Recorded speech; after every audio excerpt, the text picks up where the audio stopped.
भारत में खाना सिर्फ स्वाद नहीं होता, ये हमारी संस्कृति की पहचान होता है। हर व्यंजन के पीछे छिपी होती है सदियों पुरानी परंपरा, स्थानीय मिट्टी की खुशबू और पीढ़ियों से चली आ रही स्वाद की कहानी।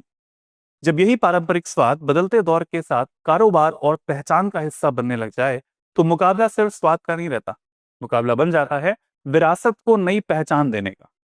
तो उत्तर प्रदेश में इस स्वाद और विरासत की अनोखी दौड़ में कौन अव्वल आया है, इस वीडियो में हम जानेंगे। इसी के बारे में आप सभी का स्वागत है the Shri UP pieces channel पर। मेरा नाम है अभिषेक। आपके सामने एक स्कीम का नाम लिखा हुआ है, एक जिला एक व्यंजन, यानी वन डिस्ट्रिक्ट वन क्विजीन। इसी के बारे में आज ये वीडियो होने वाला है।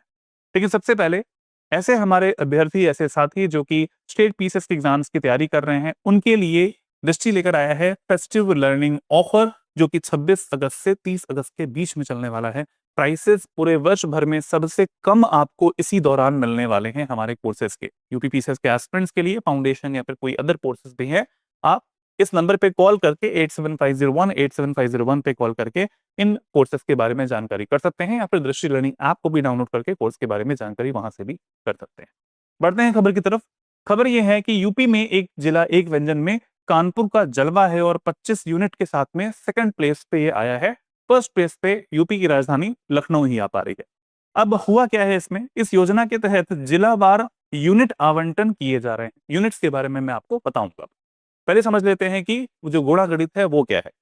तो लखनऊ को 26 यूनिट मिले हैं, सबसे अधिक 25 यूनिट के साथ में दूसरे नंबर पे है कानपुर। और पर यूनिट कितने रुपए का आवंटन किया जा रहा है, तो पर यूनिट 3 लाख की सहायता की जा रही है। 3 लाख रुपए मिल रहे हैं। तो टोटल मिला के आप मल्टीप्लाई कर सकते हैं, 26 गुणा 3 और 25 गुणा 3, यानी 75 लाख और 78 लाख का यहाँ पर फायदा लखनऊ और कानपुर को हो रहा है। कुल 1000 यूनिट स्थापित किए जाने वाले हैं आगे आने वाले कुछ समय में। और टोटल मिला के जो आवंटन है वो कितना है, कुल वित्तीय आवंटन सरकार की तरफ से 30 करोड़ का है। इस स्कीम के लिए 30 करोड़ का आवंटन आता है। लेकिन सबसे पहले समझ लेते हैं कि ये यूनिट होती क्या है। तो यूनिट का एक जो शाब्दिक अर्थ है, तात्पर्य है लोकल कॉमर्शियल और प्रोसेसिंग इंटरप्राइजेस को हम यूनिट बोल सकते हैं। कहीं पर भी, जैसे अभी हमने बात करी लखनऊ के लिए 26 है, कानपुर के लिए 25 है, तो वो 25 क्या है, 25 लोकल कॉमर्शियल या फिर प्रोसेसिंग इंटरप्राइजेस, वाणिज्यिक केंद्र हो सकते हैं, प्रसंस्करण उद्यम हो सकते हैं। अब देखिए, जैसे कि खाद्य निर्माण इकाई हो सकती है, इसको बोल सकते हैं। इसके अलावा हलवाई प्रतिष्ठान है, उन्हें बोला जा सकता है। बेकरीज को बोला जा सकता है। और छोटे स्तर पर जो खान पान की उद्यम होते हैं, पाक कला के उद्यम होते हैं, उनको बोला जा सकता है। तो ऐसे आपने देखे होंगे बहुत ही कई सारे ऐसे जिले हैं, हर जिले के लिए अलग अलग क्विजीन्स जो हैं उनको डिसाइड भी कर लिया गया है। तो उनको स्थापित किया जाएगा, यानी उनको हम कह सकते हैं कि उनको स्टैब्लिश किया जाएगा लखनऊ के 26 हो जाएंगे। आगे बढ़ते हैं, इसकी प्रक्रिया क्या रहने वाली है वो देख लेते हैं। तो इसके तहत सभी जिलों में कई यूनिटों को इस साल बाजार में स्थापित कराया जाने वाला है, जैसे मैंने बताया आपको। इसके लिए उन्हें ब्रांड निर्माण, प्रदर्शनी एवं प्रचार प्रसार से संबंधित सहयोग भी दिया जाने वाला है। वो सहयोग की जो अमाउंट एलोकेट किया जा रहा है उसी से मिलने वाला है। इसके साथ साथ निदेशालय ने सभी 75 जिलों के लिए अलग अलग यूनिट आवंटन करने का जो प्रस्ताव है वो भी पारित कर दिया है और किया भी जा रहा है।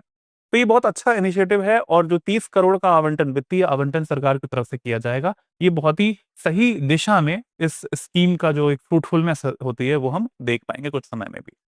आगे बढ़ते हैं और जानते हैं लगभग जो जिले हैं उनके लिए जो आवंटन है वो कितना कितना हुआ है। आप देख पा रहे होंगे लखनऊ के लिए 26 था, तो 3 लाख के हिसाब से 78 लाख है। इसी तरीके से आगरा, कानपुर जो है वो कानपुर नगर सेम प्लेस पे आते हैं, सेकंड प्लेस पे। थर्ड नंबर पे वाराणसी आता है, अयोध्या, गोरखपुर, इस तरीके से पूरी लिस्ट यहाँ पर आ रही है। ये ध्यान रखिएगा यहाँ पर कि ये संख्या याद करने की जरूरत नहीं है, लेकिन ये जो प्रोसेस है किसी भी स्कीम को आगे बढ़ाने के लिए, किसी भी स्थान के जो कुजीन होती है, जो वहाँ का की जो हम कह सकते हैं स्वाद होता है, उसको बढ़ाने के लिए जो भी स्टेप लिए जा रहे हैं सरकार की तरफ से, ये सराहनीय है। आगे बढ़ते हैं, वन डिस्ट्रिक्ट वन कुजीन होती क्या है।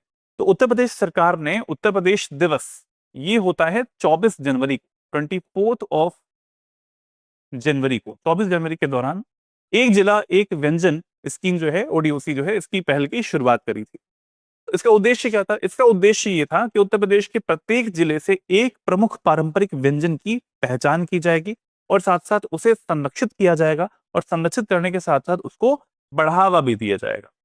सरकार की तरफ से ये प्रयास बहुत ही अच्छे और सराहनीय भी।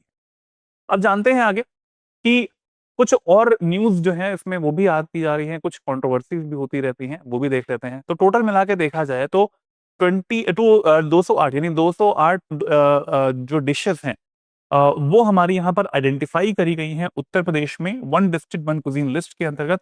बट यहाँ पे कंट्रोवर्सी क्या है? कंट्रोवर्सी ये है कि उसमें एक भी नॉन-वेज आइटम नहीं है। और हमें पता है कि भई लखनऊ में तो नॉन-वेज बहुत ही ज़्यादा पसंद किया जाता है और वो बहुत समय से जो वो लोग पसंद भी करते हैं और चाहते भी हैं और वो चाहते भी थे कि इस लिस्ट में ओडीओसी लिस्ट में लखनऊ से और भी कई सारे जिले हैं, वहाँ से कुछ नॉन-वेज आइटम्स तो इंक्लूड किए ही जाएँ। But that was the controversy जो कि थी भी, बट कोई बात नहीं, प्रयास किए जा रहे हैं, अच्छा ही इनिशिएटिव है। यूपी ने एक जिला एक व्यंजन के तहत 208 पारंपरिक व्यंजनों की मैपिंग कर ली है, 75 करोड़ रुपए आवंटित किए हैं। कुछ समय पहले की ये खबरें हैं हमारे प्रतिष्ठित अखबारों से। अब जरा जान लेते हैं कि कुछ जिलों के, अब मैं 208 की लिस्ट तो आपको दिखा नहीं सकता यहाँ पे। तो जो कुछ जिले हैं उनके साथ में उनके सामने यहाँ पर उनके जो आइटम्स हैं, सिग्नेचर डिशेज़ हैं, वो लिखी हुई हैं। आइए ज़रा देख लेते हैं वो भी।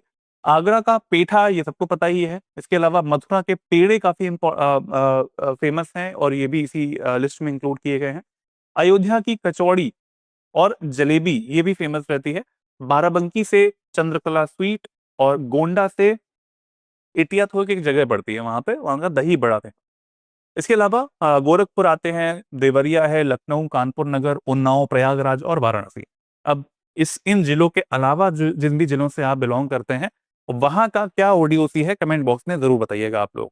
अब मेरे पास क्या है, समय की थोड़ी-सी कमी है, इस वजह से मैं सभी नाम यहाँ पर मेंशन नहीं कर सकता हूँ।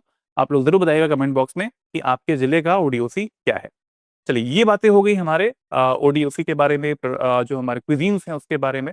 अब ज़रा जान लेते हैं कि अगर मेंस पर्सपेक्टिव से इस क्वेश्चन के बारे में, इस क्वेश्चन से, इस टॉपिक से कोई भी क्वेश्चन आता है अगर, तो आप क्या लिखेंगे इसके लाभ? अगर आपसे पूछा जाए मल्टी डायमेंशनल बेनिफिट्स जो हैं उस स्कीम के क्या हो सकते हैं, तो वो क्या होंगे? तो जो पहला बेनिफिट है वो हम देख सकते हैं कि स्थानीय व्यंजनों को पहचान मिल रही है और उनकी ब्रांडिंग भी हो रही है। इसके साथ-साथ स्थानीय उद्यमों और रोजगार के अवसरों में वृद्धि भी देखने में मिल रही है।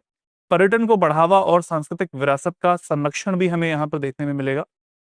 स्थानीय उत्पादों के लिए बाजार उपलब्धता हो पाएगी, बेटरमेंट हो पाएगा मार्केट अवेलेबिलिटी के लिए और लास्टली ग्रामीण अर्थव्यवस्था और आत्मनिर्भरता को भी मजबूती मिलेगी। इस तरीके से आपको अपने मेंस के लिए भी पॉइंट्स को गैदर करना है, ठीक है, कलेक्ट करना है इस तरीके से। चलिए ये हो गई बातें, पॉइंट्स हमारे जो मेंस में आप यूज कर सकते हैं अगर इस स्कीम से कोई क्वेश्चन आता है तो। अब बढ़ते हैं आगे आज के प्रश्न की तरफ। तो आज का क्वेश्चन ये है, उत्तर प्रदेश की एक जिला एक व्यंजन ओडीओसी योजना कब शुरू करी गई थी? डेट्स आपके सामने लिखी हुई हैं, आपको बताना है कमेंट बॉक्स में इस क्वेश्चन का आंसर। जरूर बताइएगा। तो आज के लिए इस वीडियो में इतना ही। अपने फ्रेंड्स के साथ में, अपने साथियों के साथ में इस वीडियो को जरूर शेयर कीजिएगा, लाइक जरूर करें और इस चैनल को सब्सक्राइब जरूर करें। Thank you so much. मिलते हैं नेक्स्ट खबर। अब एग्जाम की तैयारी को और बेहतर करने के लिए हमारे चैनल को लाइक, शेयर और सब्सक्राइब करना ना भूलें।